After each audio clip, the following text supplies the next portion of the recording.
نحمده ونصلي على رسوله الكريم اما بعد فاعوذ بالله من الشيطان الرجيم بسم الله الرحمن الرحيم ثم اورثنا الكتاب الذين اصطفينا من عبادنا فمنهم ظالم لنفسه ومنهم مقتصد ومنهم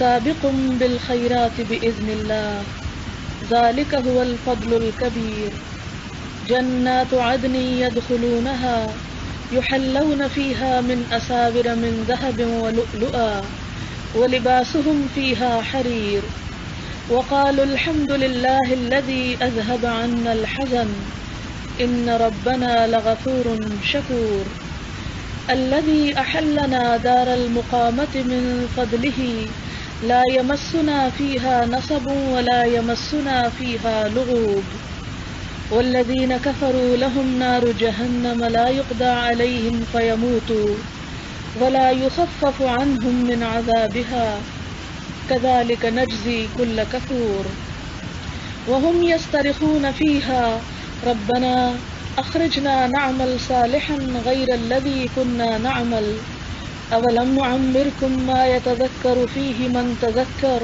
وجاءكم النذير فذوقوا فما للظالمين من نصير إن الله عالم غيب السماوات والأرض إنه عليم بذات الصدور صدق اللہ العظیم۔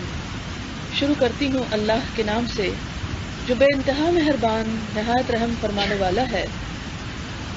پھر ہم نے وارث بنایا اس کتاب کا اپنے بندوں میں سے ان لوگوں کو جنہیں ہم نے چن لیا، تو ان میں سے کچھ اپنی جان پر ظلم کرنے والے ہیں، کچھ درمیانی راہ چلنے والے ہیں، اور بعض ان میں سے نیکیوں میں آگے بڑھ جانے والے ہیں اللہ کے اذن سے۔ یہ بہت بڑا فضل ہے۔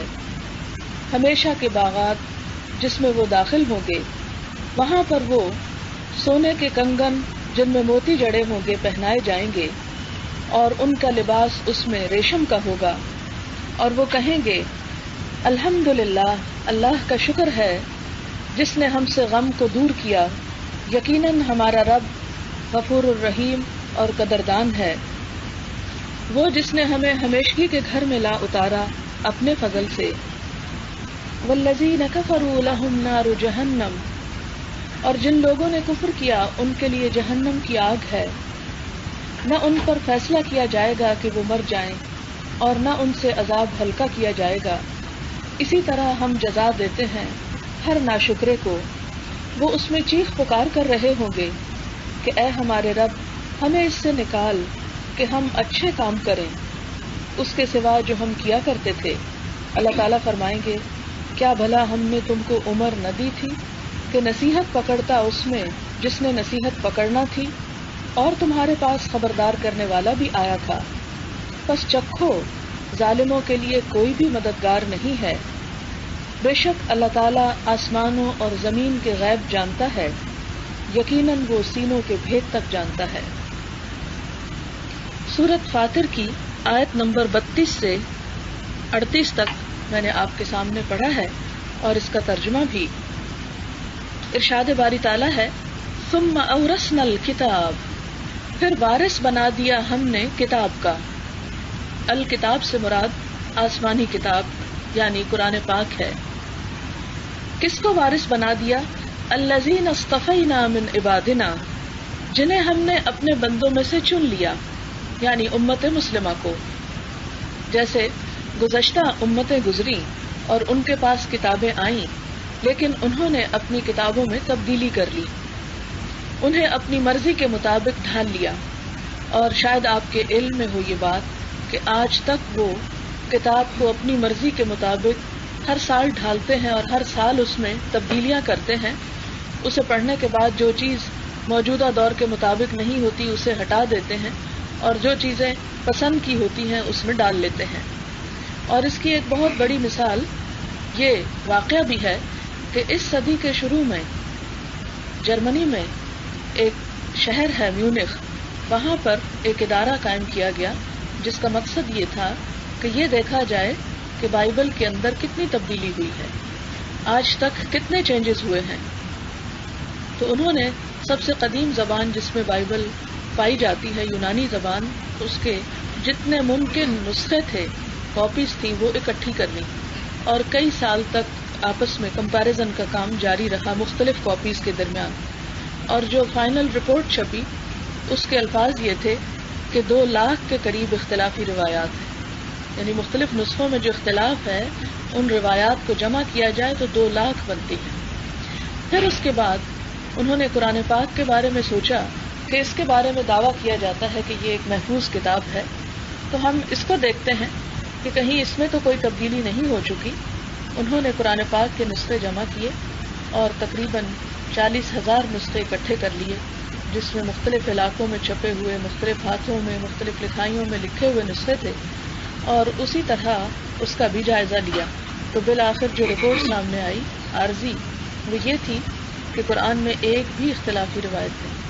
لیکن ہوا یہ کہ اس سے پہلے کہ وہ اپنی تحقیق کو کسی بھی طرح باہر لاتے، 2 ورلڈ وار میں اس عمارت کے اوپر ایک امریکی بم گرا اور ساری تحقیق سمیت اور عملے سمیت اور ہر چیز سمیت سب کچھ ملیا میٹ ہو گیا. تو یہ قرآن پاک کے ساتھ اگر کسی بھی قسم کی سازش تھی تو اس کا بھی اللہ تعالیٰ نے جیسے خود وعدہ کر رکھا ہے کہ ہم اس کی حفاظت کرنے والے ہیں، اس کی حفاظت بھی فرمائی.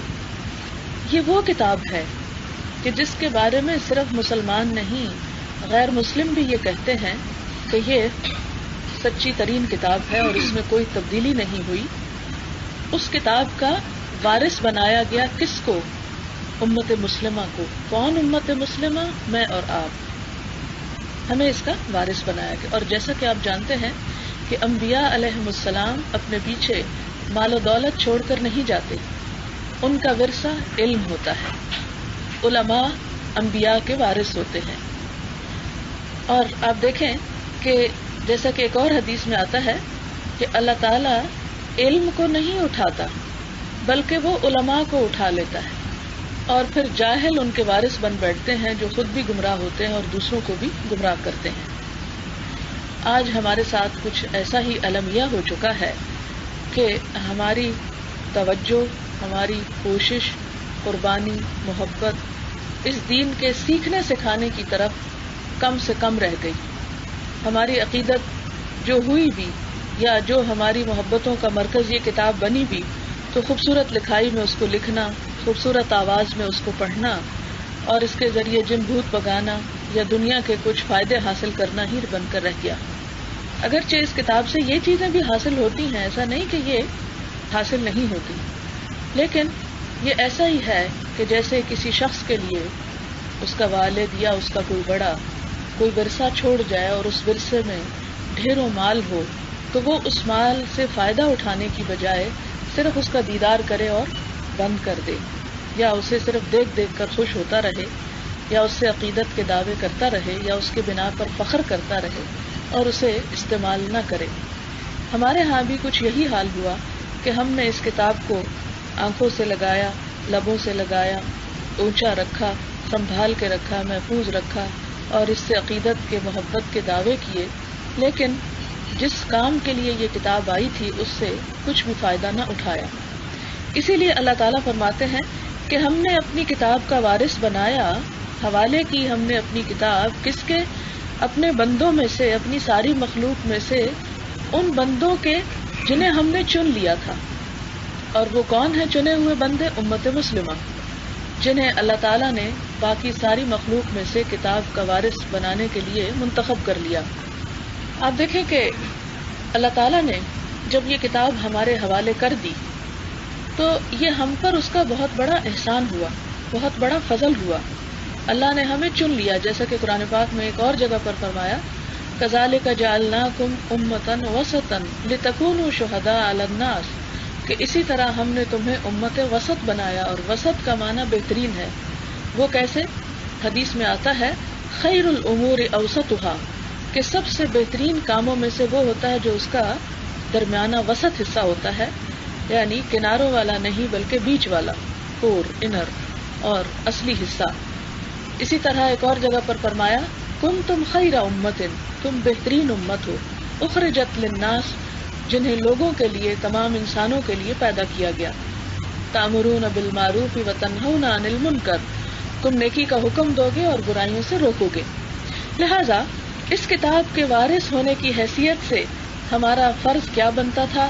سب سے پہلے یہ کہ ہم اللہ تعالیٰ کے احسان عظیم کو پہچانیں کہ اس نے ہمیں یہ کتاب دی، ہمیں ایسے گھروں میں پیدا کیا، ایسی امت میں پیدا کیا، مسلمان پیدا کیا، کتاب کو پڑھنے کی توفیق دی، اس کو سمجھنے کے مواقع دیے، اور ہمیں ہماری کسی بھی خواہش کوشش کے بغیر ہمیں یہ انعام دیا۔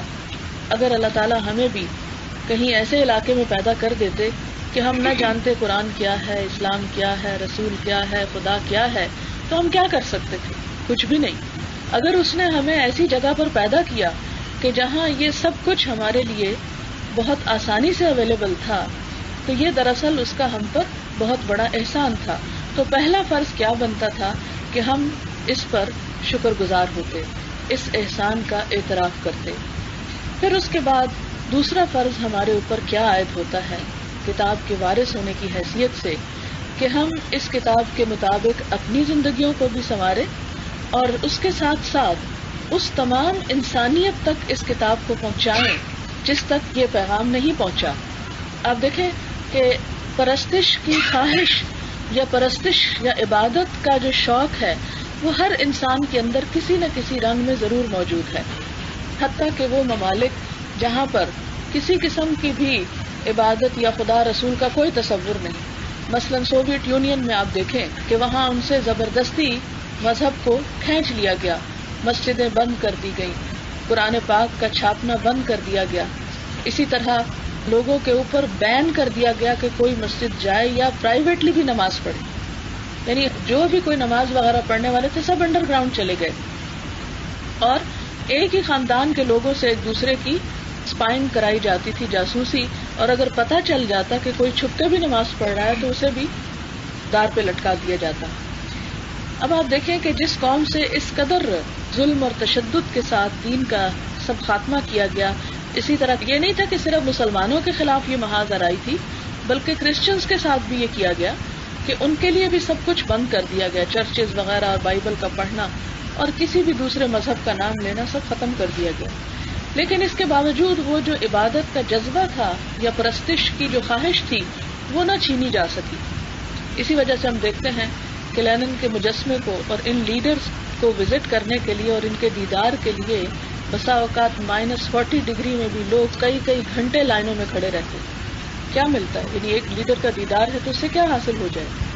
لیکن وہ ہر انسان کے اندر چونکہ خواہش ہے کہ ایک ایسی بڑی چیز کو وہ اہمیت دے جس سے اس کی ایک خاص حص کی سیٹسفیکشن ہوتی ہے، تو چونکہ انسان کو اللہ تعالیٰ نے بنایا اور انسان کی ضروریات سے سب سے زیادہ وہ واقف ہے، تو ضرورت کو سامنے رکھتے ہوئے اس نے ہمارے لیے اپنی عبادت کے طریقے ہمیں سکھائے۔ جب انسان سے وہ چھینے گئے تو انسان نے دوسری طرف رخ کر لیا، اور اسی وجہ سے آپ دیکھیں کہ جہاں صحیح طور پر توحید کا تصور موجود نہیں، وہاں بھی کسی نہ کسی رنگ میں کہیں بتوں کو، کہیں آگ کو، کہیں سورج کو، کہیں کسی اور چیز کو پوجا جاتا رہا ہے، اور اب بھی یہ سلسلے جاری ہیں۔ اب ایسی صورت میں کس کا فرض بنتا ہے کہ وہ لوگوں کو صحیح راستے پر لائے؟ انہی لوگوں کا کہ جن کو اللہ نے یہ سیدھا راستہ دکھا دیا، جن کو یہ کتاب دے دی اور جن کے پاس محفوظ شکل میں یہ کتاب موجود ہے۔ یہ امت مسلمہ کی ایک اجتماعی ذمہ داری تھی، کنتم خیر امت اخرجت للناس، یہ قرآن کی آیت ہے، کسی انسان کا قول نہیں، کہ تم بہترین امت ہو جسے لوگوں کے لیے پیدا کیا گیا کہ ان تک نیکی کا پیغام اور خدا کی پہچان عام کرو گے۔ لیکن امت کی حیثیت سے ہم اس پیغام، اس احساس کو اور اس بات کو بالکل بھول گئے۔ ہم نے بحیثیت مسلمان امت اپنی یہ ذمہ داری فراموش کر دی۔ اس کی ایک بڑی وجہ تو یہ کہ ہم ایک امت کی حیثیت سے تو ویسے بھی جی نہیں رہے، امت کی حیثیت سے ہماری شناختی بہت خراب ہو گئی ہے۔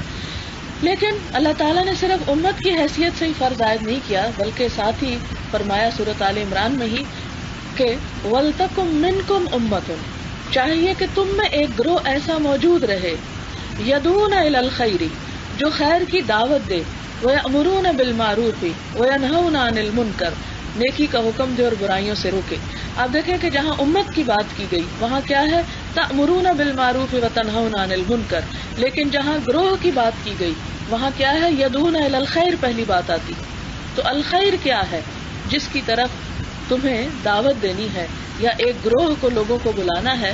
تو احادیث کی روح سے پتہ چلتا ہے کہ الخیر سے مراد یہاں قرآن اور سنت ہے، کہ ایک گروہ ہمیشہ امت میں ایسے لوگوں کا رہنا چاہیے کہ جن کا کام کیا ہو کہ وہ لوگوں کو قرآن اور سنت کے علم سے روشناس کراتے رہیں. اس میں پھر آپ دیکھیے کہ جیسے کسی بھی معاشرے کی مادی ضروریات کو پورا کرنے کے لیے مختلف لوگ ہوتے ہیں. مثلا بیماریوں کے علاج کے لیے ڈاکٹرز ہیں، عمارتوں اور پلوں کی تعمیر کے لیے انجینئرز ہیں، جوتے بنانے کے لیے فیکٹریز ہیں، اور دوسری ضروریات پوری کرنے کے لیے بھی کئی ماہر ہیں. حتیٰ کہ چھوٹی چھوٹی ضروریات جو معاشرے کی ہوتی ہیں، مثلا بالوں کی کٹنگ ہے یا جوتوں کی مرمت ہے یا اور اسی طرح پلمبنگ ہے یا کارپینٹری ہے، مختلف جو ہماری ڈے ٹو ڈے لائف کی ضروریات ہوتی ہیں، اس کے لیے ہر سوسائٹی کے اندر، ہر معاشرے کے اندر یہ ماہر یا یہ کام جاننے والے پائے جانے چاہیے تاکہ ایک معاشرے کا کام جو ہے وہ اسموتھلی چلتا رہے. تو کسی معاشرے کی ضرورت صرف کارپینٹرز یا پلمبرز یا نائی یا موچی ہی نہیں ہوا کرتے، یا صرف ڈاکٹرز یا انجینئرز ہی نہیں ہوا کرتے. ایک معاشرے کی ان تمام چیزوں کو بہتر طور پر استعمال کرنے کے لیے ضروری ہے کہ روحانی ترقی کے لیے اور انسان کو انسان بنانے والے افراد بھی موجود ہوں. اور اسی کی طرف اشارہ کرتے ہوئے قرآن پاک میں اللہ تعالیٰ نے کیا فرمایا؟ وَلْتَكُمْ مِنْكُمْ أُمَّةٌ، تم میں سے ایک گروہ قائم رہنا چاہیے، باقی رہنا چاہیے کہ جو لوگوں کو خیر کی طرف دعوت دے، بھلائی کے راستے کی طرف بلائے. اور یہ اتنی بڑی ضرورت ہے کہ جس کو اللہ تعالیٰ نے خود قرآن میں بتایا. قرآن میں اللہ تعالیٰ نے یہ نہیں کہا کہ تم میں ڈاکٹر ضرور رہنے چاہیے، یہ تم میں انجینئر ضرور رہنے چاہیے. جب باقاعدہ ڈاکٹری کی تعلیم نہیں بھی ہوتی تھی تب بھی دنیا میں کسی نہ کسی شکل میں علاج کے طریقے موجود تھے. گھر جب بھی بنایا کرتے تھے لوگ، بہترین عمارتیں نہ صحیح، جس جگہ پر لوگ ہوتے کسی نہ کسی طرح اپنے لیے شیلٹر بنا لیا کرتے تھے. اسی طرح آپ دیکھیں کہ خیر کے پیغام بھی مختلف طریقوں سے لوگوں کو دیے جاتے رہے. تو اللہ تعالیٰ نے حضور اکرم صلی اللہ علیہ وسلم کی شکل میں، جبکہ دنیا آپ سے پہلے مادی ترقی کے اعتبار سے بھی بہت سلو پروسیس کے ساتھ آگے بڑھی ہے، اور حضور صلی اللہ علیہ وسلم کی آمد کے بعد آپ دیکھیں کہ 1400 سال کے اندر دنیا میں زبردست قسم کی تبدیلیاں ہوئی. اگر اس سے 1400 سال پیچھے چلے جائیں تو آپ کو بہت بڑے چینجز نظر نہیں آئیں گے انسانی ترقی کے. لیکن اس کے بعد جو کچھ ترقی ہوئی تو اس کے لیے اللہ تعالیٰ نے ایک ایسا رسول بھیجا کہ جس کے ماننے والے اپنا پیغام ایک جگہ بھی بیٹھ کر پوری دنیا میں کنوے کر سکتے ہیں، جبکہ دنیا ایک گلوبل ولیج بن چکی ہے. تو اس کام کے بھی ماہرین ہونے چاہیے. اور جس طرح ایک ایریا بنتا ہے تو اس ایریا میں آپ دیکھیں کہ ایک شاپنگ سینٹر ہوتا ہے، اور شاپنگ سینٹر میں مختلف ضروریات کی چیزیں جو ہے، مختلف دکانیں، مختلف اسپاٹس جو ہیں وہ بن جاتے ہیں. اسکول ہے، ہاسپٹل ہے، مسجد ہے. تو بالکل اسی طرح ہر ایریے میں، ہر علاقے میں لوگوں کی روحانی، دینی، اخلاقی، مذہبی ضروریات کو پورا کرنے کے لیے ایسے لوگ موجود رہنے چاہیے کہ جو انہیں اللہ کی مرضی کے مطابق جینا اور مرنا بتا سکیں. مجھے کسی نے بتایا، وہ اس شخص کا اپنا یعنی ذاتی واقعہ ہے، وہ میرے ہسبینڈ سے ملے، میں براہ راست نہیں ان سے ملی، میرے ہسبینڈ نے یہ قصہ مجھے سنایا کہ ان کے کوئی جاننے والے تھے. تو وہ کہتے ہیں کہ میں انٹیریئر سندھ میں گیا تو لوگوں نے دیکھا کہ میری داڑھی ہے تو انہوں نے کہا کہ ہمیں جنازہ پڑھا دیں. تو میں نے کہا چلیں ٹھیک ہے پڑھا دیتا ہوں. وہ بھی کوئی بہت اسکالر یا عالم نہیں تھے، ویسے ہی اپنا حال حلیے سے یوں محسوس ہو رہا تھا. کہنے لگے کہ میں نے جنازہ پڑھایا تو میں نے دیکھا کہ آگے جو مردہ رکھا ہوا ہے اس کی ٹانگ ہل گئی ہے. تو مجھے ایک دم بڑی پریشانی ہوئی. میں نے نماز پڑھا کر جا کے کپڑا ہٹایا تو اس شخص کے اندر ہلکی ہلکی سانس تھی. تو میں نے ان سے پوچھا کہ یہ زندہ شخص کا تو جنازہ نہیں ہوتا، یعنی اس کا جنازہ کیوں پڑھوایا؟ تو کہنے لگے کہ ہمیں یہ نظر آ رہا تھا کہ یہ مرنے کے قریب ہے، تو چونکہ آپ مسافر تھے تو آپ سے ہمیں یہ تھا کہ آپ پڑھا دیں گے، پتہ نہیں یہ مر جاتا تو ہمیں کوئی جنازہ پڑھانے والا ملتا یا نہ، تو ہم نے کہا پہلے ہی پڑھوا کے رکھ لیتے. یعنی یہ کہانی نہیں ہے، یہ جس شخص کے اوپر گزری اس نے خود آ کے بتایا کہ ہمارے ملک میں اس حد تک جہالت ہے. پھر آپ دیکھیں تھر پارکر کا علاقہ جو ہے، یہاں پر اتنی غربت اور اتنی جہالت ہے کہ جو مسلمان ہیں وہ برائے نام ہی بس مسلمان ہیں، اور وہاں پر دنیا بھر سے اتنی این جی اوز نے یلغار کی ہوئی ہے کہ پورے پاکستان میں شاید اتنے این جی اوز کے پروگرام نہ ہوں جتنے وہاں پر. اور اس میں سب سے زیادہ جو لوگ کام کر رہے ہیں وہ کرسچن مشنریز ہیں. ہماری اسلامک یونیورسٹی میں دعویٰ اکیڈمی کے ڈائریکٹر جنرل تھے ڈاکٹر محمود احمد غازی.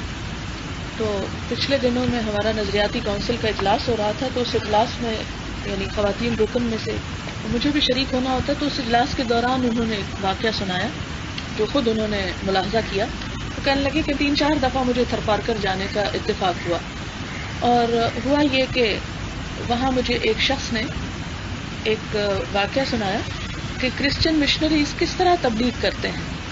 کہنے لگے کہ یہاں ایک پادری آیا اور ابھی رہ رہا ہے، اور اس نے بکریوں کا ایک گلہ خریدا، اور بکریاں وہ چراتا ہے اور لوگوں کے درمیان اٹھتا بیٹھتا ملتا جلتا. اور اس نے لوگوں کو یہ کہا کہ اگر کوئی شخص کرسچن ہوگا تو میں اس کو ایک بکری دوں گا. اور اتنی غربت ہے کہ بکری ان کے لیے بہت بڑی چیز ہے. تو اس نے کہا کہ بکری دوں گا، وہ بکری وہ لے لے اور اس سے مزید جب بچے پیدا ہوں تو ایک بچہ بس مجھے دے دے. اور کہتے ہیں کہ کئی سال سے وہ یہی کر رہا ہے، بے شمار لوگوں کو کرسچن بنا چکا ہے ایک ایک بکری دے کے، اور اس کے گلے میں کمی نہیں آتی. کیونکہ جب وہ بکری آئندہ بچہ دیتی ہے تو وہ بچہ پھر لے لیتا ہے، پرانی بکریاں اس کی نکلتی جاتی ہیں اور نئی بکریاں شامل ہوتی جاتی ہیں. یعنی اس کا گلہ ویسے کا ویسا ہی ہے، اور اس ذریعے سے اس نے بے شمار لوگوں کو کرسچن کیا ہے. تو اس پر ایک مسلمان نے ان سے ریکویسٹ کی کہ اگر آپ مجھے کچھ بکریاں خرید دیں تو کم از کم میں اس کا توڑ تو کروں. یہ کہنے لگے کہ اگر میں اکیڈمی کے فنڈ میں سے دیتا ہوں تو میں اسے جسٹیفائی نہیں کر سکتا، کوئی مانے گا نہیں کہ تبلیغ بکریوں کے ذریعے بھی ہو سکتی ہے. تو خیر کہتے ہیں کہ میں نے اپنے کچھ سورسز جمع کر کے تو کچھ بکریوں کا انتظام کیا اور اس کو دیا کہ تم کم از کم وہ لوگوں کے اندر جو لالچ ڈال کے ان کو عیسائی بنایا جا رہا ہے تو اس کو روکا تو جا سکے. تو بات یہ ہے کہ ہمیں اللہ تعالیٰ نے اتنی نعمتوں سے نوازا ہے، ہم اپنے گھروں میں اپنی زندگی میں اتنے محب ہیں کہ ہمیں اس بات کی پرواہ ہی نہیں کہ دنیا میں ہو کیا رہا ہے. خود ہمارے اپنے مسلمانوں پر کیا بیت رہی ہے، وہ مسلمان ان کا جینا تو کیا ان کا مرنا بھی اسلام کے مطابق ہے یا نہیں. اور یہ ایک حقیقت ہے کہ آپ اگر جا کے تھوڑا سروے کریں تو سچی بات ہے بہت سے لوگوں کو نماز جنازہ نہیں آتی ہوگی.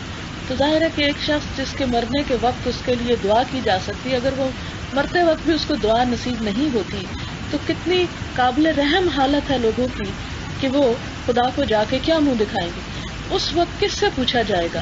ہم جیسے پڑھے لکھے سورسز رکھنے والے اور دنیاوی اعتبار سے جن کو اللہ نے بہت سی نعمتیں دے رکھی ہیں ان سے پوچھا جائے گا کہ تمہیں میں نے مسلمان بنایا تھا، اس کتاب کو تمہارے حوالے کیا تھا. کیونکہ ایسے علاقوں میں تو جو لوگ بستے ہیں ان کو تو قرآن کا نام بھی شاید نہ آتا ہو، اور قرآن ان میں سے کئی نے تو دیکھا بھی نہ ہو. کیونکہ بہت سارے علاقے ایسے ہیں کہ جن کے پاس روٹی کھانے کے پیسے نہیں ہیں، وہ قرآن کہاں سے خریدے گی. پھر اسی طرح یہ تو صرف پاکستان کی حالت ہے، کچھ ایسے علاقے ہیں کہ جہاں پر کہنے کو مسلمان بستے ہیں لیکن وہاں پر اسلام کے اعتبار سے کوئی چیز جو ہے وہ نہیں ہے. مثلا آج کل الہدا میں میرے پاس ایک اسٹوڈنٹ پڑھ رہی ہے، وہ آذربائیجان سے آئی ہے. آذربائیجان مسلمان اکثریت کا علاقہ ہے. تو جب یہ آزاد ہوئی یہ ریاستیں تو آذربائیجان کو بھی آزادی ملی اور پھر ان کا دوسرے ممالک میں آنا جانا ہوا. تو ایک بچی کو یہ پتہ چلا کہ پاکستان میں بہت اسلام ہے یا اسلامی جمہوریہ پاکستان ہے اور اسلام کے بارے میں بہت پڑھا جا سکتا ہے، تو وہ کسی طرح کوئی ریسورسز استعمال کر کے تو پاکستان آ گئی. اس کے والد بھی یونیورسٹی میں وہاں پڑھاتے ہیں، ماں بھی پڑھاتی ہے، اور خود 21 سال کی عمر میں وہ 2 کتابیں بھی لکھ چکی ہے. بہت ٹیلنٹڈ بچی. تو یہاں پر آئی، اسلامک یونیورسٹی میں گئی، پتہ چلا کہ 4-5 سال کا کورس ہوتا ہے. کسی طرح اسے ہمارے ادارے کا پتہ چلا تو میرے پاس آئی. اب ظاہر ہے کہ وہ نہ اردو جانتی نہ عربی جانتی، تو صرف انگریزی میں کچھ کمیونیکیٹ کر سکتی تھی. تو میں نے کہا ٹھیک ہے، میں آپ کے لیے انتظام کروں گی اور آپ پڑھیں. اب میں نے اس کے ساتھ 2-3 اپنی ان بچیوں کو جنہوں نے انگریزی میں کیا مقرر کیا ہوا ہے، میں نے کہا کہ تم اپنے پیچھے کے حالات بتاؤ. تو وہ رونے لگی، کہتی ہے کہ میں نے عربی میں چھپا ہوا قرآن پہلی دفعہ آ کے پاکستان میں دیکھا. کہتے ہیں ہمارے ملک میں اس طرح عربی ٹیکسٹ کے ساتھ اویلیبل ہی نہیں ہے. اور کہتی کہ ہمارے یہاں مسجدوں میں اذان نہیں ہوتی. اگر کوشش کچھ علاقوں میں ہوئی ہے تو خود مسلمانوں نے کہا کہ ہمیں ڈسٹرب مت کرو، یعنی اذان نہیں دینے دیتے. پھر اسی طرح کہتی ہے کہ میں نماز پڑھتی تھی تو میرے والد کہتے تھے یہ میڈ ہو گئی ہے اور کریزی ہو گئی ہے کہ یہ سونے کے وقت میں اٹھ کے سویرے سویرے یہ کام شروع کر دیتی. تو اس کو لگتا ہے کہ جیسے اللہ تعالیٰ نے ایک جسے چن لیا ہوتا ہے نا, کسی بندے کو خود رہنمائی دیتا ہے اور کہاں تک اسے پہنچا دیا. اب اس کے ذمہ میں نے کیا ہے کہ تم قرآن پاک کا اپنی لینگویج میں ساتھ ساتھ جو ہم سے پڑھ رہی ہے وہ ترجمہ کرو. ہوتا یہ تھا کہ جیسے میں کلاس میں لیکچر دے رہی ہوں تو ایک لڑکی انگریزی میں ساتھ ساتھ اسے لکھتی ہے, پھر وہ اس کو پڑھتی ہے, پھر گھر جا کے اس کو اپنی لینگویج میں ٹرانسلیٹ کر کے سارے نوٹس رکھ رہی ہے کہ واپس جا کے تو اسے انشاءاللہ چھپوائے گی. اور ہزاروں لاکھوں کی آبادی ہے کہ جن کے اسلام جاننے اور پڑھنے اور سیکھنے کے دور پار کوئی چانسز نہیں ہے, ان کو ضرورت ہی نہیں محسوس ہوتی اس چیز کی, خبر ہی نہیں ہے. اور وہ بتاتی ہے کہ ہمارے ملک میں کوئی منظم مسلمانوں کے گروپ تبلیغ کے لیے نہیں آئے لیکن کرسچنز وہاں بھی پہنچے ہوئے. پھر پچھلے سال کی جنوری کے اخبار کی ایک رپورٹ تھی کہ تقریباً 700 اور کچھ ملین ڈالر مختص کیے گئے ہیں کرسچینٹی کو پھیلانے کے لیے, اور بے شمار ریڈیو چینلز اور کتابوں کی چھپائی, بائبل کے نسخے چھاپ کر مختلف علاقوں میں بانٹے جانے کا پروگرام ہے. اس سب کو جب ہم دیکھتے ہیں اور اس کے مقابلے میں ہم اپنی کوششوں کو دیکھتے ہیں کہ جن کو کتاب کا وارث بنایا گیا تھا ان کے پاس تو کتاب تبدیل ہو چکی ہے اور سچائی بھی نہیں, اور ہم جنہیں یہ سچائی دی گئی اور جنہیں چن لیا گیا اور جنہیں اللہ نے احساس دیا اور شعور دیا اور کچھ نہ کچھ ہم اپنا وقت بھی نکال سکتے ہیں, تو پھر ہم اس کتاب کے ساتھ کیا کر رہے ہیں, اس کا کتنا حق ادا کر رہے ہیں. اب دیکھیں کہ یہ کتاب کیا چیز ہے, اللہ اور بندے کے درمیان کمیونیکیشن ہے. اب دیکھیں کہ جس سے آپ کو محبت ہوتی ہے نا تو آپ کا دل چاہتا ہے آپ اس سے بات چیت کریں, کیونکہ جب تک آپ بات چیت نہیں کرتے ایک دوسرے سے تو اپنے بھی بیگانے ہو جاتے ہیں. مثلاً اگر گھر میں شوہر اور بیوی آپس میں بات نہ کریں تو ان کے درمیان ایک خلیج حائل ہو جاتی ہے, وہ لگتا ہے جیسے دو دشمن پھر رہے ہیں. تو بات چیت کرنا جو ہے وہ تعلقات کو مضبوط کرتا ہے. جب ہم یہ دعا مانگتے کہ یا اللہ تو ہمیں اپنا قرب نصیب کر, ہم تیرے قریب ہونا چاہتے ہیں, تو ہمیں اپنے مقرب بندوں میں شامل کر لے, اپنے مخلص بندوں میں شامل کر لے, تو اس کے لیے کیا ضروری ہے کہ ہم اس کے ساتھ زیادہ سے زیادہ کمیونیکیٹ کریں. اور وہ ممکن ہے کتاب اللہ سے, قرآن سے, کیونکہ اس کتاب کی جو تعریف کی گئی ہے وہ ہے ہوا کلام اللہ, کہ یہ اللہ کا کلام ہے, اللہ کی بات ہے. تو جس بندے کا دل چاہے کہ وہ اللہ سے باتیں کرے تو اس کو کیا چاہیے کہ اس قرآن کو کثرت سے پڑھے اور اس کو سمجھے. اور پھر آپ دیکھیں کہ جب آپ سمجھتے نہیں تو آپ کسی کی بات کو محسوس ہی نہیں کر سکتے.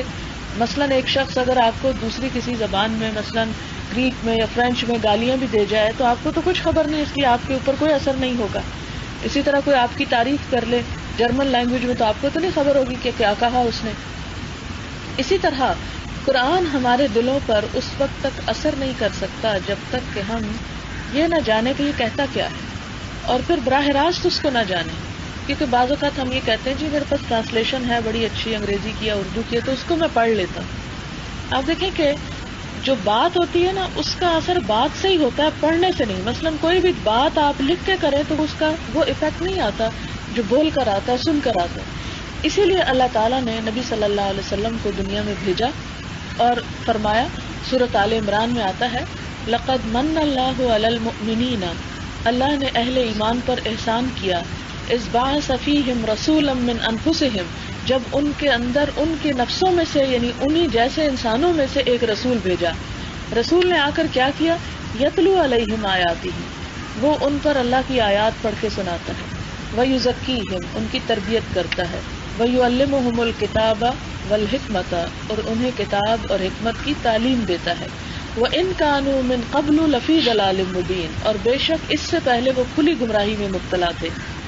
تو رسول نے آ کر یعنی اللہ تعالیٰ چاہتے تو ایک کتاب بھیج دیتے, لیکن کتاب نہیں بھیجی, رسول کو بھیجا اور رسول کے ذریعے کتاب آگے دی. اور یہی وجہ ہے کہ ہمیں کہا گیا وَلْتَكُم مِّنكُمْ أُمَّةٌ, ہر دور میں ایک گروہ ایسا رہے کہ جو اس قرآن کو سیکھے اور پھر آگے اسے سکھائے, اسے سنائے. اسی لیے جو ہمارے الہدا کا جو پروگرام ہے بنیادی طور پر وہ تعلیم کا پروگرام ہے, اور اس میں اسی آیت کو مد نظر رکھ کر ہم نے ایک پروگرام ڈیزائن کیا ہے, اور اس کے 4 حصے ہیں. نمبر 1 یہ کہ تلاوت آیات, کہ ہر مسلمان کے اوپر لازم ہے کہ وہ اللہ تعالیٰ کی کتاب کو صحیح طور پر پڑھنا جانتا. اگر وہ صحیح طور پر پڑھتا نہیں تو وہ اس کا معنی بھی صحیح طور پر نہیں سمجھ سکتا، اس کا وہ صحیح ایفیکٹ اس کے دل پر آ ہی نہیں سکتا. مثلاً آپ دیکھیں کہ جب ایک لفظ کو آپ غلط پڑھ رہے ہوتے ہیں تو اس کا آپ کو ثواب کہاں سے ملے گا؟ اور آپ کہیں کہ نہیں جان بوجھ کر تو نہیں کر رہے، بس ہو گیا. مثلاً آپ روزانہ ہنڈیا جب پکاتے ہیں تو اس میں کوئی نہ کوئی چیز بھول جایا کریں اور کم ڈال دیا کریں اور پھر کھا لیا کریں کہ بھول گئے ہم کیا ہوا. آپ دیکھیں کہ اگر آپ بھول بھی جائیں، مثلا نمک بھول گئے یا مرچ بھول گئے، تو بعد میں بھی اس کی کچھ نہ کچھ ایسی ترتیب کرتے ہیں کہ اب یہ ضائع نہ ہو، کھایا جائے، بعد میں نمک گھول کے ڈالیں یا مرچیں کسی طرح یا کچھ، لیکن وہ ہم کم بھولتے ہیں.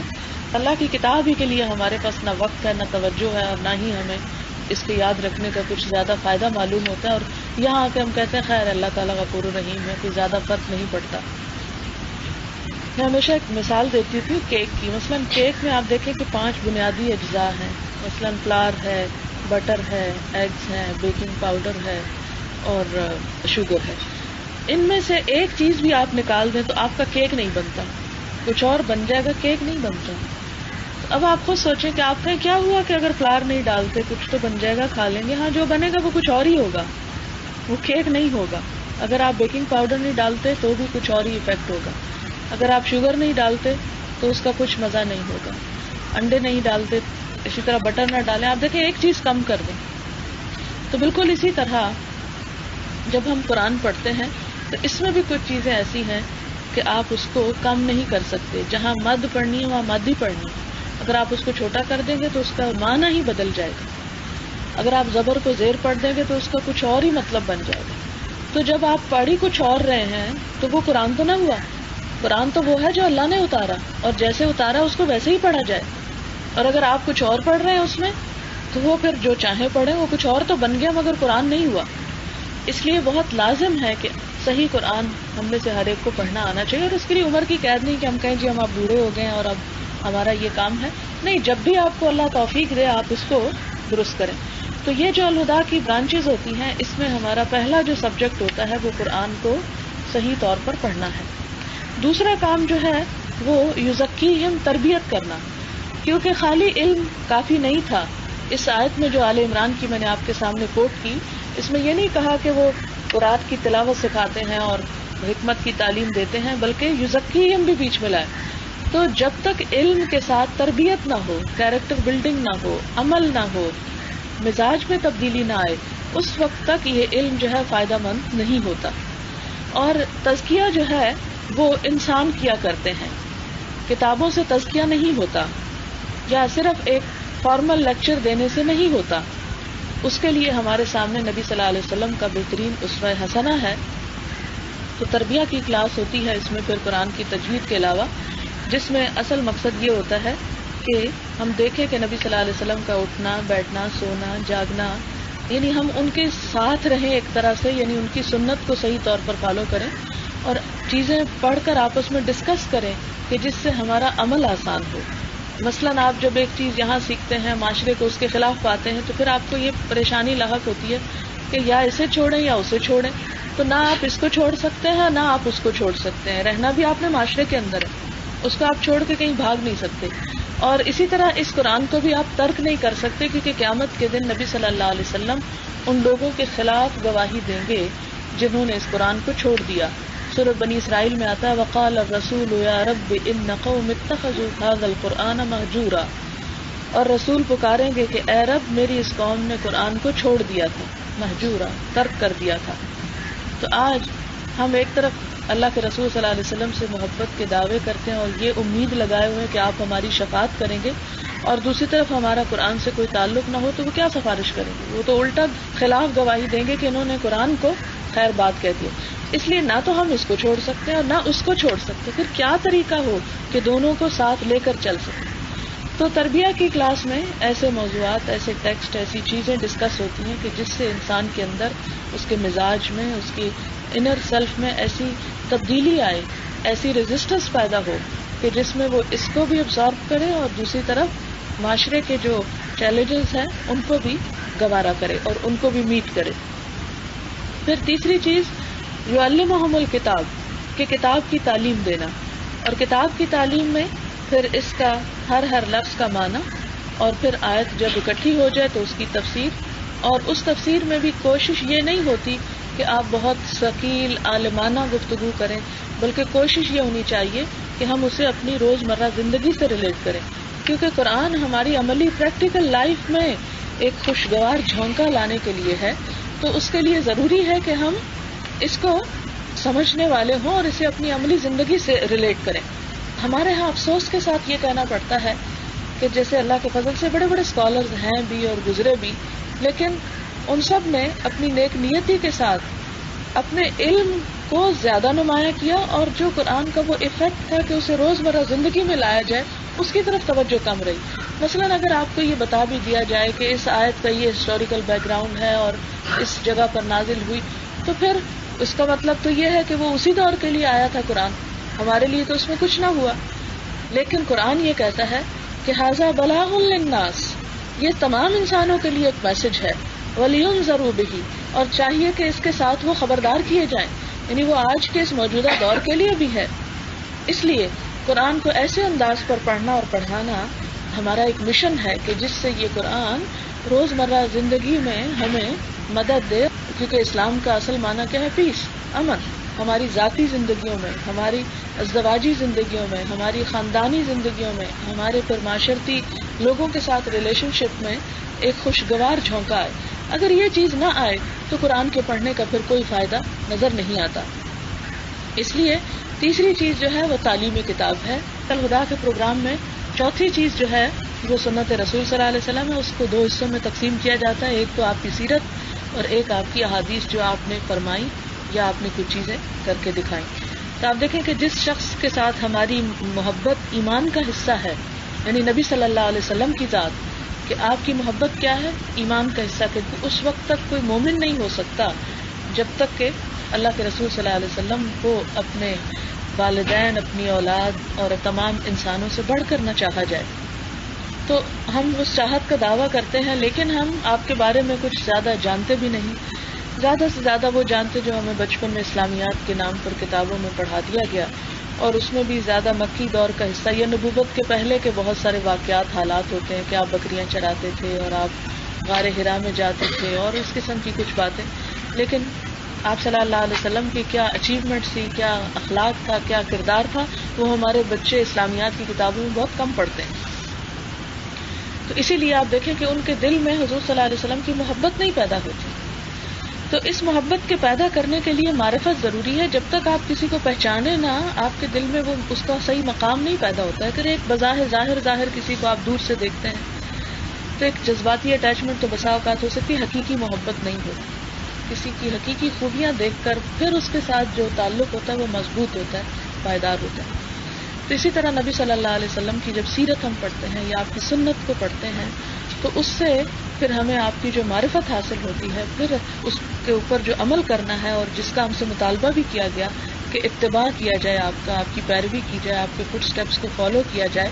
اور آپ دیکھیں کہ جب کسی کے فٹ سٹیپس کو فالو کیا جاتا ہے تو پھر اس سے بہت کوشچننگ یا آرگیومنٹ نہیں کی جاتی. وہ جا رہا ہے اور پیچھے اسے کہتے ہیں بس جدھر میں جا رہا ہوں چلتے چلے جاؤ.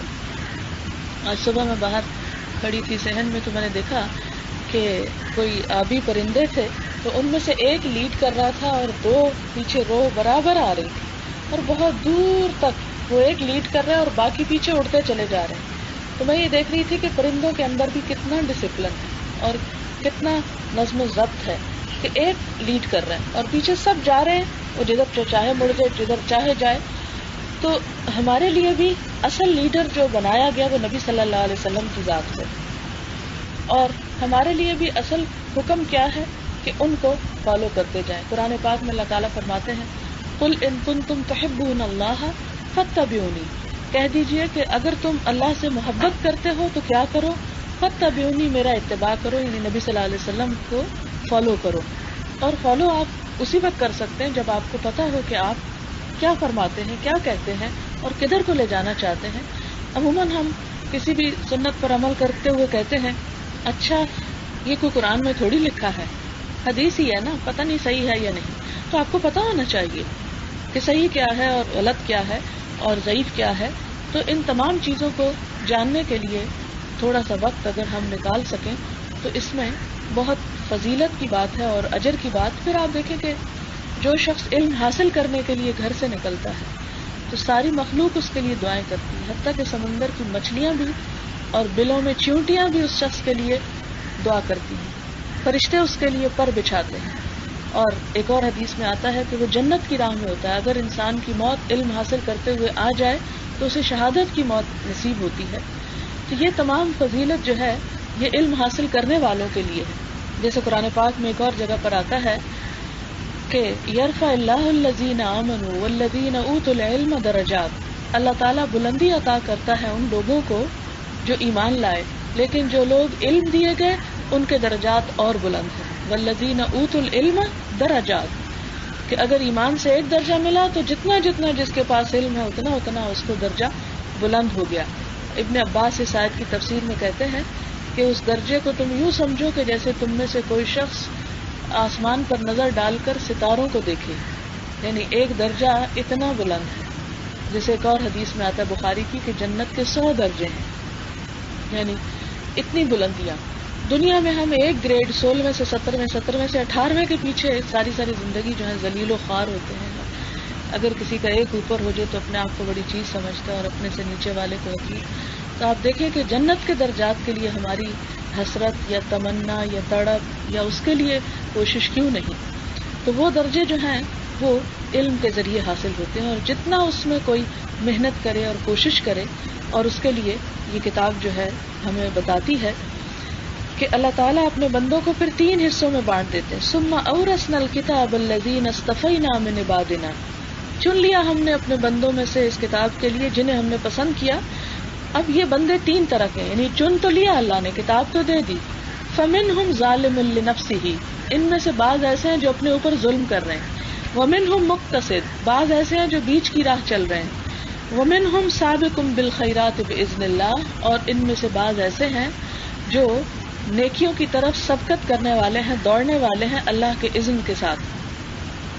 اب آپ اپنے آپ کو دیکھیں کہ آپ کہاں شامل ہوتے ہیں، کہاں پر کھڑے ہیں۔ 3 گروہ ہو گئے، دوبارہ دہراتی ہوں، کچھ ظالم ہیں اپنے اوپر ظلم کرنے والے، کچھ درمیانی راہ چلنے والے، اور کچھ آگے بڑھنے والے، دوڑنے والے۔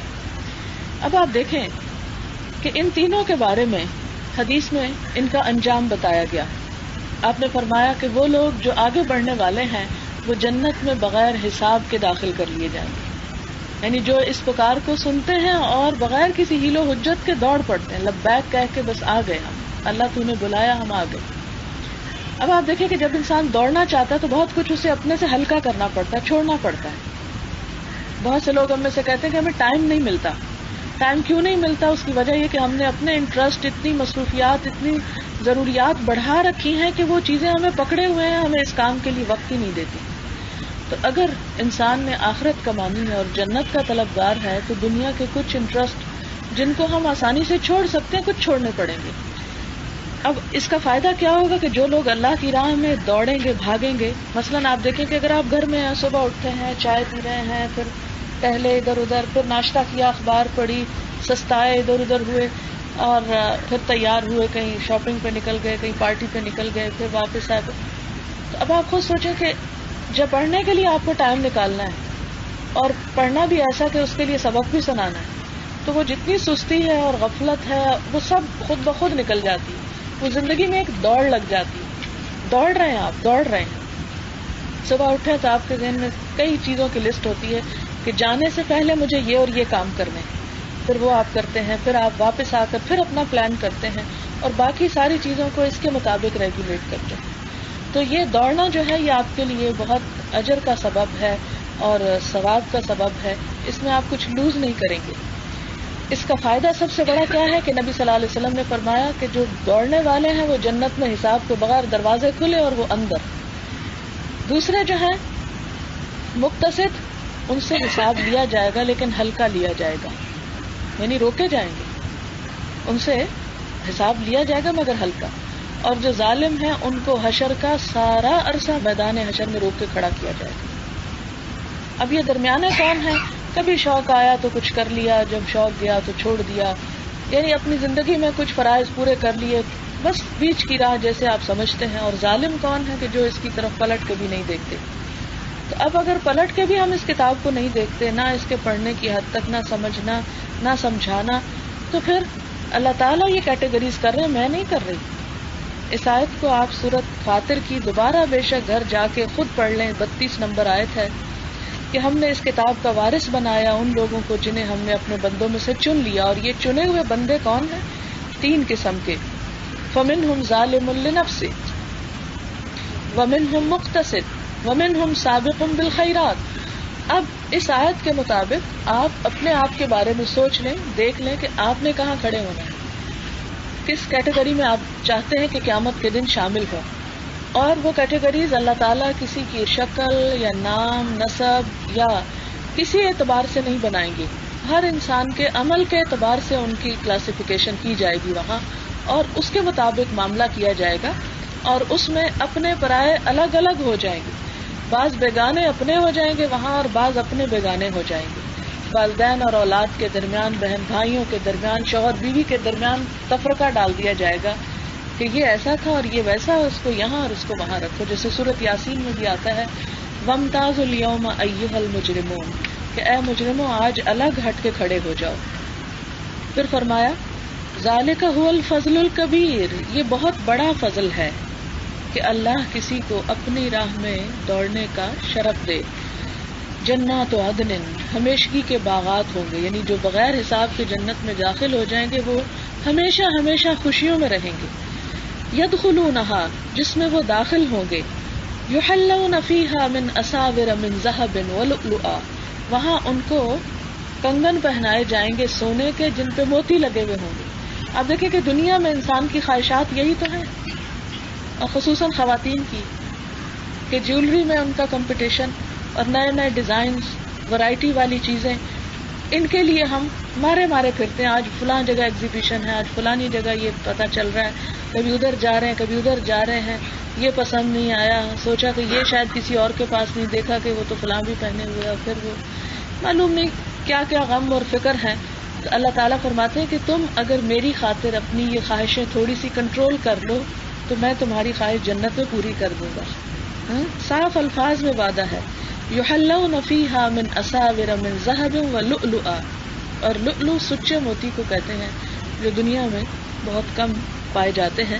ولباسہم فیہا حریر، اور دوسرا شوق کس کا ہوتا ہے؟ پیور سلک، حریر، بہترین قسم کے لباس ہوں گے جو ریشم کے ہوں گے، اور یہ سب کچھ جب انہیں مل جائے گا، پہن کے ڈریس اپ ہو جائیں گے، قالوا الحمد للہ الذی اذهب عنا الحزن، کہیں گے شکر ہے اللہ کا جس نے ہم سے سارا غم دور کر دیا، وہ تردد اور فکر اور پریشانی جو دنیا میں ہمیں لاحق تھی، الحمدللہ وہ سب چلی گئی۔ ان ربنا لغفور شکور، ہمارا رب بخشنے والا بھی ہے اور بڑا قدردان بھی ہے کہ جس نے ہماری کوششوں کو قبول کر لیا، کیونکہ کوشش کا کرنا ایک الگ چیز ہے اور اس کی قبولیت جو ہے وہ ایک الگ چیز ہے۔ اور پھر بعض اوقات انسان کو اپنی قابلیت پر بڑا مان ہوتا ہے، کبھی بھی قابلیت پہ مان نہیں رکھنا چاہیے، بات قابلیت کے لیے قبولیت کی ہوتی، اور یہاں پر اسی چیز کی کہ اللہ نے ہماری کوششیں قبول کر لی۔ الذی احلنا دار المقامتی، جس نے ہمیں ہمیشگی کے گھر میں لا اتارا، یعنی جنت ایسی جگہ جہاں سے کوئی پھر کسی کو جانا نہیں۔ جب جنت کی یہ خوبی بتائی جاتی تو کچھ بدبخت لوگ کہتے ہیں اچھا پھر جنت میں صرف رہنا ہی ہوگا اور رہنا اور بوریت نہیں ہو جائے گی۔ تو ایسے موقع پہ میں ہمیشہ لوگوں سے پوچھتی ہوں کہ یہ بتاؤ کہ جنت اچھی ہے یا دنیا؟ تو کہتے ہیں جنت۔ میں نے کہا دنیا کم تر جگہ ہے نا؟ ہاں کم تر ہے۔ میں نے کہا کون مرنا چاہتا ہے اور کون اس کو چھوڑنا چاہتا ہے، کون اس سے جانا چاہتا ہے؟ اتنی تکلیفوں سے بھری ہوئی یہ دنیا، اس کو بھی ہم نہیں چھوڑنا چاہتے۔ تو کہا یہ کہ جنت جیسی جگہ ہو خوشیوں کی، اور پھر اس کو ہم چھوڑنے کا سوچیں اور اس میں بوریت کی بات ہو۔ قرآن پاک میں آتا ہے سورۃ الکہف کے آخر میں کہ جنت الفردوس لا یبغون عنہا حولا، اس سے وہ لمحے کے لیے بھی ٹلنا نہیں چاہیں گے، کسی وقت بھی اس کو نہیں چھوڑنا چاہیں گے۔ اور یہ تو بات ہی دور کی کہ پھر رہتے رہتے بور ہو جائیں گے، وہاں بوریت نام کی کوئی چیز نہیں، اسی لیے فرمایا لا یمسنا فیہا نصب، یہاں ہمیں کوئی تھکاوٹ نہیں اور نہ ہی کوئی بوریت ہے۔ آپ دیکھیں کہ دنیا کو آپ سجانے کے لیے اور بنانے کے لیے اور اس میں نئی نئی جدت پیدا کرنے کے لیے مسلسل تھکتے ہیں۔ آپ چاہتے ہیں آپ کا گھر خوبصورت ہو، آج پردے بدل رہے ہیں، آپ فرنیچر بدل رہے ہیں، پھر رینوویشن کر کے کوئی ڈیزائن گھر کے بدل رہے ہیں. کنٹینیوسلی ایک تھکاوٹ کا پروسیجر ہوتا ہے, اور اگر آپ روز گھر کو صاف نہ کریں پھر اس میں وہ خوبصورتی نہیں رہتی. فرمایا کہ وہاں جنت میں نہ تو کوئی ایسی پریشانی ہوگی اور نہ تھکاوٹ ہوگی اور نہ بوریت ہوگی, یعنی وہاں ان سارے چکروں سے انسان پاک ہوگا. والذین کفروا, اور وہ لوگ جنہوں نے کفر کیا یعنی اس کتاب کو ماننے سے, اللہ رسول کو ماننے سے انکار کر دیا, لہم نار جہنم, ان کے لیے جہنم کی آگ ہے, لا یقضى علیہم فیموتوا, ان کا فیصلہ بھی نہ چکایا جائے گا کہ مر ہی جائیں, کیونکہ جہنم کے بارے میں ایک اور جگہ پر آتا ہے ثم لا يموت فیہا ولا یحیا, کہ وہاں جا کر انسان نہ جیے گا نہ مرے گا, وہ زندگی نہیں اور وہ موت خاتمے کا نام نہیں. لا يخفف عنہم من عذابها, ان کے لیے اس جہنم کے عذاب میں سے کچھ کمی بھی نہ کی جائے گی. دنیا میں آپ دیکھیں کہ جیسے آگ بھڑکائی جاتی تو بالآخر ٹھنڈی ہو جاتی ہے, راکھ ہو جاتی ہے, لیکن جہنم کی آگ اتنی شدید ہوگی کہ کسی وقت اس کی آنچ بھی دھیمی نہ پڑے گی. ایک اور جگہ پر آتا ہے کلما خبت زدناہم سعیرا, جس وقت بھی اس کی آنچ ذرا دھیمی ہونے لگے ہم اس کو اور بھڑکا دیں گے اور زیادہ کر دیں گے کہ کسی طرح بھی عذاب کم نہ ہو. دنیا میں ہوتا ہے کہ آپ ایک غم پہ غم سہتے جائیں تو غم پروف ہونے لگتے ہیں آپ, اگر چوٹ پہ چوٹ لگتی جائے تو تھوڑی دیر کے بعد آپ کا جسم ایسا ہو جاتا ہے کہ اس میں سینس ہی ختم ہونے لگتی ہے اور تکلیف کا احساس ختم ہو جاتا ہے. شدید چوٹ کی حالت میں یعنی بے حس ہو جاتا ہے انسان, اور انسان پھر نہیں جانتا کہ اس پہ کیا بیت رہی. جہنم میں جا کے نہ بے ہوشی ہوگی, نہ انسان کے اوپر کوئی ایسی کیفیت ہوگی کہ جس سے عذاب میں کبھی کمی ہو جائے, بلکہ وہ ہر دم تیز سے تیز ہی رہے گا. کذالک نجزی کل کفور, اسی طرح ہم جزا دیتے ہیں ہر ناشکرے کو کہ جس نے نعمت پا کر پھر اللہ کی اطاعت نہ کی اور قدردانی نہ کی.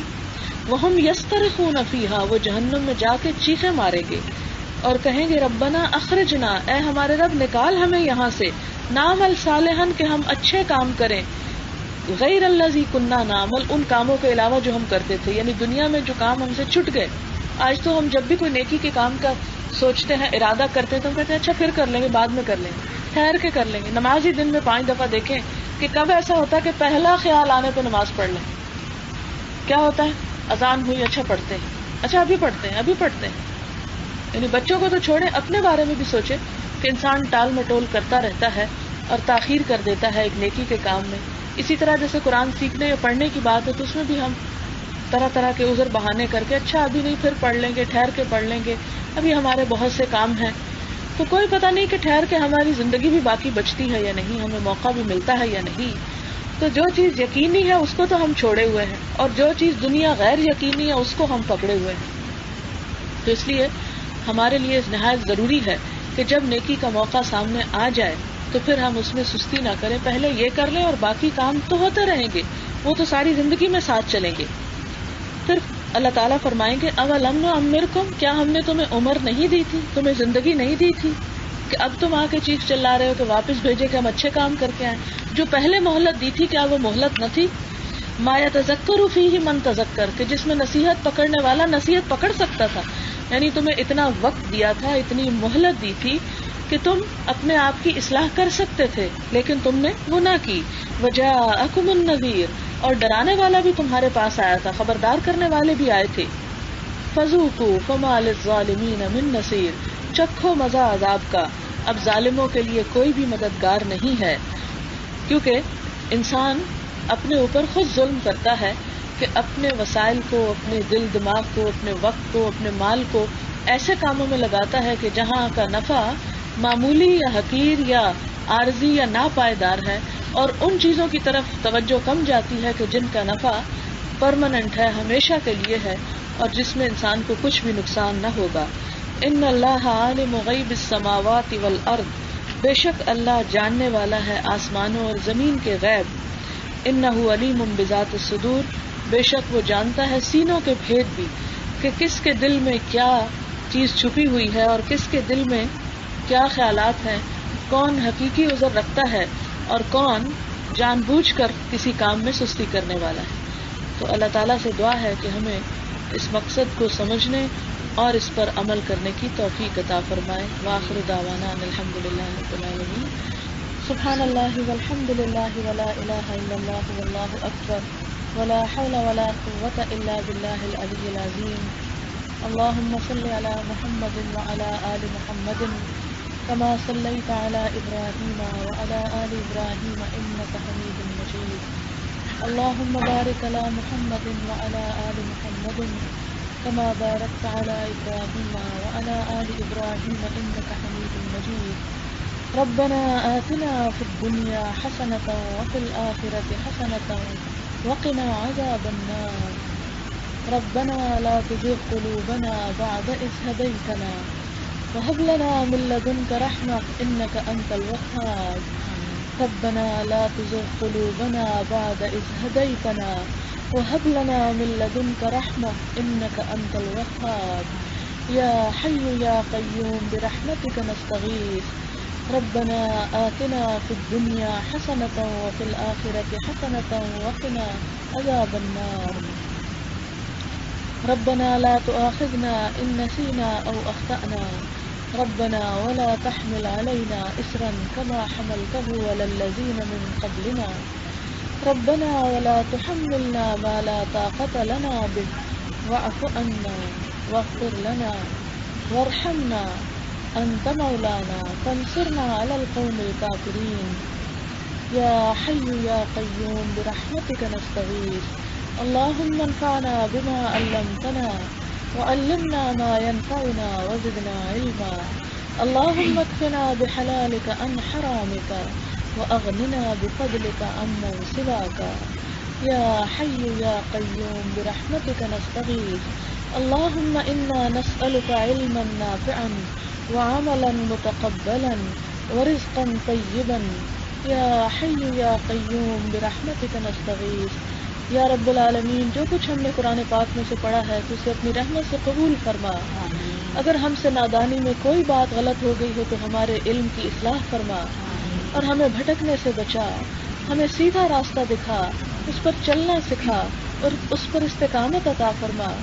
ہمارے دلوں کو ہدایت کے لیے کھول دے، ہمارے لیے اس کام کو آسان کر دے. ہمارے دلوں میں اپنی محبت پیدا کر دے، ہمارے اندر شوق اور ہمت پیدا کر دے. یا اللہ، ہماری ان حقیر کوششوں کو قبولیت کا درجہ عطا کر. یا اللہ، ہمیں صراط مستقیم پر قائم رکھنا. ہمیں ہمارے نفس کے شر سے بچانا، ہماری زبان کے شر سے بچانا، ہمارے دل کے شر سے بچانا. ہمیں ہر شر سے بچا کر صرف اور صرف اپنا بندہ بنا لے. یا اللہ، تو ہمارے گناہوں کو معاف کر دے، ہمیں اپنا قرب نصیب فرما. یا اللہ، ہماری اولاد کو ہمارے حق میں صدقہ جاریہ بنا، ہمیں اپنے والدین کے لیے صدقہ جاریہ بنا. یا اللہ، ان کی بخشش فرما، ان کے درجات بلند فرما، انہیں جنت الفردوس میں ٹھکانہ عطا فرما. تمام بیماروں کو صحت عطا فرما. یا اللہ، ہماری اولاد کو ہماری آنکھوں کی ٹھنڈک بنا، انہیں دنیا اور آخرت کی بہترین کامیابیاں عطا فرما. یا رب العالمین، اس گھر پر اپنی خیر و برکت نازل فرما. یا اللہ، یہ کام جو شروع کیا گیا ہے اپنی رحمت سے اسے قبول فرما. یا اللہ، اس میں برکت پیدا فرما، ہر شر سے محفوظ رکھ.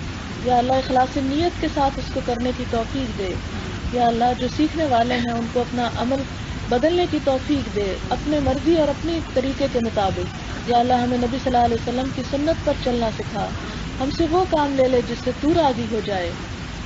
رب اوزعنی ان اشکر نعمتک التي انعمت علی وعلى والدی وان اعمل صالحا ترضاه واصلح لی فی ذریتی انی تبت الیک. یا اللہ، تو اپنی رحمت نازل فرما. یا اللہ، تو ہمارا خاتمہ ایمان پر فرمانا اور ہمیں بھٹکنے سے بچا لینا. ہمارے اندر استقامت پیدا فرما اور ہمیں پوری امانت داری کے ساتھ اپنے اس کام کو کرنے کی توفیق دے. ربنا تقبل منا انك انت السميع العليم وتب علينا انك انت التواب الرحيم. وصلى الله تعالى على خير خلقه محمد وعلى آله وأصحابه وأهل بيته أجمعين برحمتك يا أرحم الراحمين. إلهي آمين. سبحانك اللهم وبحمدك نشهد أن لا إله إلا أنت نستغفرك ونتوب إليك.